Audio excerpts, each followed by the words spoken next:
আমরা বাঙালিরা পশ্চিমবাংলার মিলের ট্রিপল ছাঁটাই সাদা চাল খেয়ে খেয়ে শরীরে রোগ নিয়ে আসি, সুগার, কোলেস্টেরল, বিভিন্ন ধরনের। তার একমাত্র কারণ হচ্ছে সাদা চাল। কিন্তু ট্রাইবাল এলাকায় মানুষ এখনও ঢেঁকি চাটা চাল খায় এবং যে চালের পালিশ অত্যন্ত কম, এবং এই ট্রাইবালরা অত্যন্ত সুস্বাস্থ্যের অধিকারী।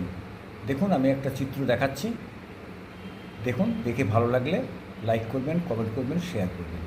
ভালো থাকুন। কি আছে নাম? নাম লাল বিহারি। লাল বিহারি ডাল। লাল বিহারি না, लाल बिहारी चावल बना। लाल बिहारी लोहित के थी। और लोहित खाने के बहुत अच्छा है ये। लोहित अच्छा दिख रहे हैं।